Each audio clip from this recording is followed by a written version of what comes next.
level hostile work environment. Hostile work environment is a different cause of action. It doesn't require an act of retaliation. It just requires that she be instructed to remain. But how would you? I guess I keep getting back to the constructive discharge component here. Your client resigned, was admitted, or that's alleged in the complaint. So we've got to have something that says that was a forced resignation, right, for this claim to survive. Right. So what in this case tells us that was the circumstances? What in this complaint shows that? The fact that there was illegal conduct going on in the workplace that my client felt like she couldn't remain silent about, and the concern of what Ms. Walker was doing on her and her coworkers. And again, we're here on a Rule 12 motion. The conditions have to be intolerable enough for a reasonable person to think that they have to resign. We've alleged that. And again, I'll point out that 4 other coworkers quit at the same time who all could reasonably be believed to have thought that the conditions were so intolerable that they had no choice but to resign. Again, these are all facts that we can get into. We can depose these coworkers about their reasons for resignation, but I think the court can conclude that these instructions to remain silent about Ms. Walker's illegal conduct forced their hand, so to say, to think that they had to resign. Aside from the facts of this case, what are the essential elements of your claim that must be alleged to survive the Rule 12? The essential elements of essential elements. That she's an employee of the defendant employer. She refused to participate in or remain silent about illegal activities. That she was terminated, and that there can be a causal relationship between the termination and the refusal to remain silent about illegal activity. Those are the elements of the claim.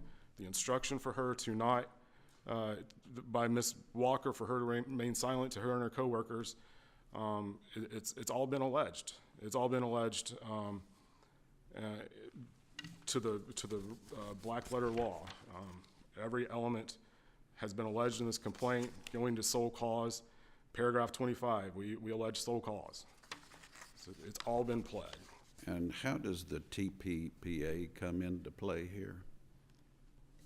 Well, I mean, the TPPA is the statute that we've sued under that makes it illegal to fire an employee or constructively terminate an employee for refusing to remain silent about illegal activity in the workplace.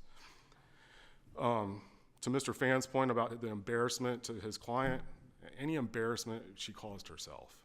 She had sex in the workplace with one of her clients, and if that's not shocking activity that alleges a claim for intentional infliction, I don't know what is.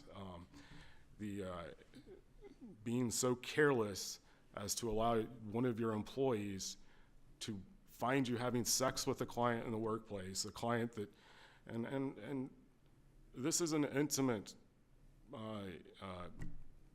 thing that they're doing as it is.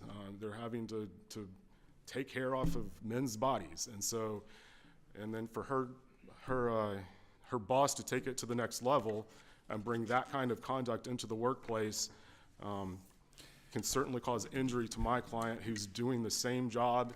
And is she going to be expected to have sex with her clients too, because that's what the boss is doing and the precedent?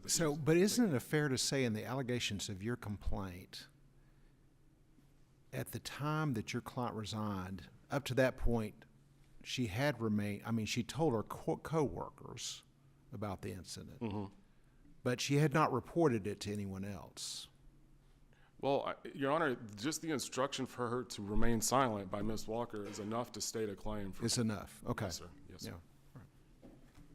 That's all I have, unless there's other questions. All right. Thank you, Mr. Knox and Mr. Phan, for your arguments. We'll take this matter under advisement. Call the next case, please. Crane Law Group, PLLC versus Jenna Renee Amaker.